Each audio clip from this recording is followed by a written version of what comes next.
മുസ്ലിം സമൂഹം ബലിപെരുന്നാൾ അഥവാ ഈദുൽ അദ്ഹ ആഘോഷത്തിന് ഒരുങ്ങുകയാണ്. സൗദി അറേബ്യയിലെ പുണ്യഭൂമിയായ മക്കയിൽ വിശുദ്ധ ഹജ്ജ് കർമ്മത്തിന് ഹാജിമാർ ഏകദേശം എത്തിക്കഴിഞ്ഞു.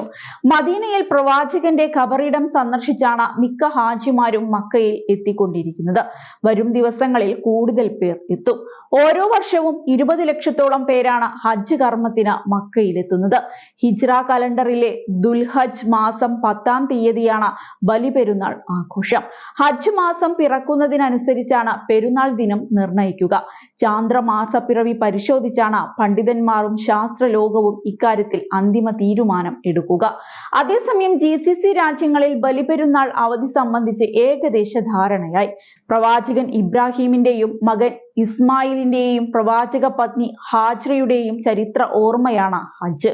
ഉംറയുടെ കർമ്മങ്ങൾ സമാനമാണെങ്കിലും അറഫ സംഗമം ഹജ്ജിനെ വ്യത്യസ്തമാക്കുന്നു.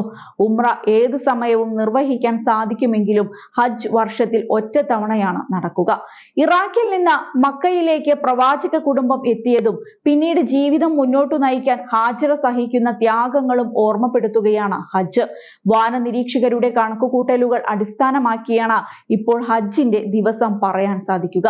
അതേസമയം മെയ് 27 വൈകിട്ട് ഇക്കാര്യത്തിൽ വ്യക്തത വരും. 28 ഹജ്ജ് മാസം 1 ബലിപെരുന്നാൾ ജൂൺ 6 വെള്ളിയാഴ്ചയാകും. 29 ദുൽഹജ്ജ് 1 എങ്കിൽ ബലിപെരുന്നാൾ ജൂൺ 7 പെരുന്നാൾ ദിനം ജൂൺ 6 കൂടുതൽ വാനനിരീക്ഷകരും അഭിപ്രായപ്പെടുന്നത്. ജൂൺ 6 UAE-യിൽ ബലിപെരുന്നാൾ എന്നാണ് പ്രതീക്ഷിക്കുന്നത്. ദുൽഹജ്ജ് 1 മെയ് 28 സാധ്യതയെന്ന് Emirates astronomical society director board chairman Ibrahim Al Jarwan പറഞ്ഞു. ഇത് ശരിയാണെങ്കിൽ ജൂൺ 6 പെരുന്നാളായിരിക്കും. അറഫ ദിനം ജൂൺ 5 വ്യാഴാഴ്ചയാകും. ഖത്തറിൽ 5 ദിവസത്തെ അവധിയാണ് ലഭിക്കുക. ദുൽഹജ്ജ് 9 മുതൽ അവധി തുടങ്ങും. മെയ് 27 മൂൺ സൈറ്റിംഗ് കമ്മിറ്റി യോഗം ചേരുന്നുണ്ട്. അന്ന് ചാന്ദ്രമാസപ്പിറവി കണ്ടാൽ മെയ് 28 ഹജ്ജ് മാസം ആരംഭിക്കും. ദുൽഹജ്ജ് 9 മുതൽ 13 വരെ അവധി പ്രഖ്യാപിച്ചിട്ടുണ്ട്.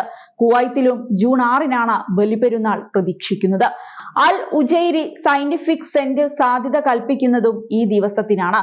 മെയ് 27 സൂര്യൻ അസ്തമിച്ചാൽ 43 മിനിറ്റ് വരെ ചന്ദ്രൻ ദൃശ്യമാകുമെന്നാണ് കുവൈത്ത് ന്യൂസ് ഏജൻസി റിപ്പോർട്ട് ചെയ്യുന്നത്. അതായത് വ്യക്തമായി കാണാനുള്ള സാധ്യതയുണ്ടെന്ന്. ജൂൺ 5 മുതൽ 9 വരെയാകും കുവൈത്തിലെ അവധി ദിനങ്ങൾ. ജൂൺ 6 വെള്ളിയാഴ്ച തന്നെയാണ് സൗദി അറേബ്യയും ബലിപെരുന്നാൾ പ്രതീക്ഷിക്കുന്നത്. അറഫ ദിനം ജൂൺ 5. ഇതുവരെ ഇക്കാര്യത്തിൽ ഔദ്യോഗിക പ്രഖ്യാപനം വന്നിട്ടില്ല. സൗദി അറേബ്യ ഔദ്യോഗികമായി പ്രഖ്യാപിക്കുന്നതോടെ മറ്റ് GCC രാജ്യങ്ങളും പിന്തുടരുകയാണ് ചെയ്യുക.